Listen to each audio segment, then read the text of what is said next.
If you say to me, Ben, doing an hour of cardio every day is going to extend your time with your children. It's going to give you better quality time. It's going to allow you to run and play and jump with them. I'll do it every time because I value my children above all. And if you say, hey, this thing over here is going to give you more high quality time with them, if I have pain around the absence of quality time with them, like, I'm not getting enough time with them, I want to have more years with them, well, then that's an easy win for me. I'll do that all day. Mhm. If you say, hey, Mike, you getting to 5% body fat is going to make you an extra $1,000,000 a year and you value money, you're like, yeah, and I'll do it all day, right? So you always it's like literally an equation, like a scale. Mhm. So I need to say, what's the thing I value, and how can I make this thing fit into that value system and not feel like it's taking away from it? Yeah. What are your top values?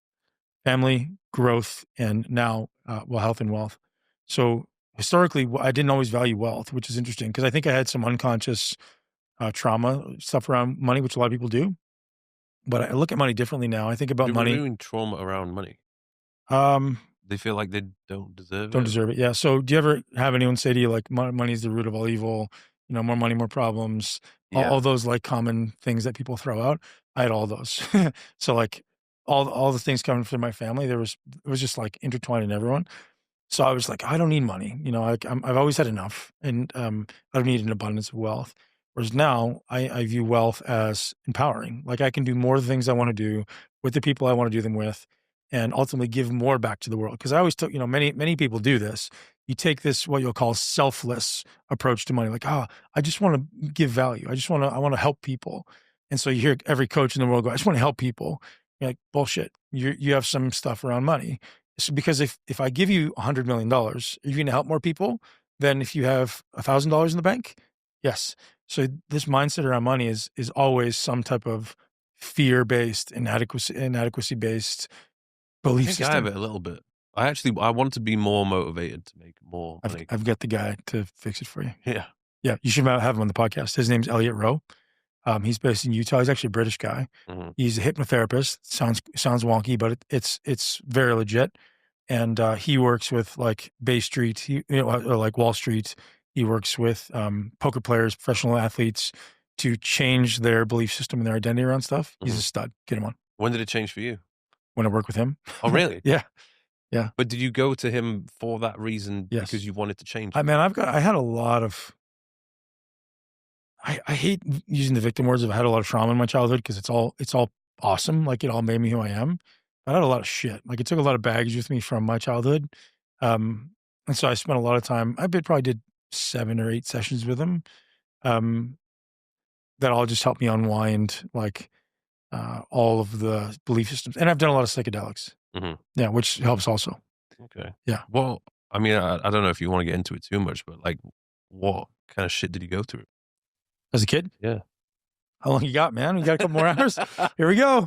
Might go from the can of worms. Yeah. Um, there's the stuff you remember and there's the stuff you don't remember. And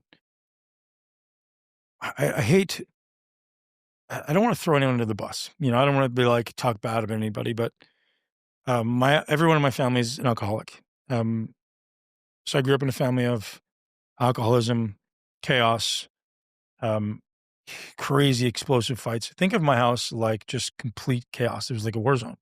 Like every day there was somebody drunk. Every day there was somebody fighting. There was lots of fighting around money. Um, Lots of fighting around lots of stuff. And so that became what I believed a house was. Mhm. I was like, oh, this is what, like, I didn't know you were allowed to like your sister. This is absolutely true. Like, I hated my sister. And I did.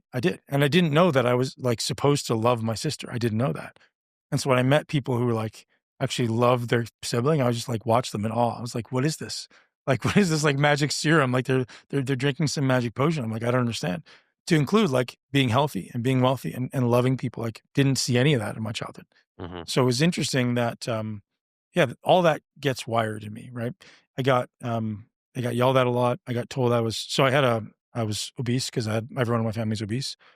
Um, I had a learning disability and a speech impediment. So I was told I was like all these limitations. And the speech impediment wasn't in fact a speech impediment. I was abused as a kid, and so I would stand in front of adults and I would shake. So if anyone was a person of authority, teachers, any adult, I would stand there and I would shake because I was too afraid to talk. So when they would ask me to speak up, and Mm, but I didn't have a stutter. I would just like shake. So all that stuff had to get unwound, right? I had to work through all that stuff, and that's why I say I needed bodybuilding because bodybuilding allowed me to work through huge. And I didn't know that I had mental trauma. I didn't feel like there was anything wrong with me. But as you start working through stuff, you see your tendencies, right? You're like, oh, I see my tendency to be lazy. I see my tendency to not want to do the important things. I see all these tendencies. And you're like, well, I don't want to do that. I want to do this. And so you have to become really conscious of the things you do unconsciously, which is why hypnosis and psychedelics was important because it allowed me to bring these things to the surface. I mm, always talk about like psychedelics, like the like the snow globe. You shake the snow globe. Um, Psychedelics for me are like a snow globe. Like you go into psychedelics and it's like somebody's shaking it up. You're like, oh, here we go. It's gonna stir me up a little bit, but I'll usually come on the other side more effective.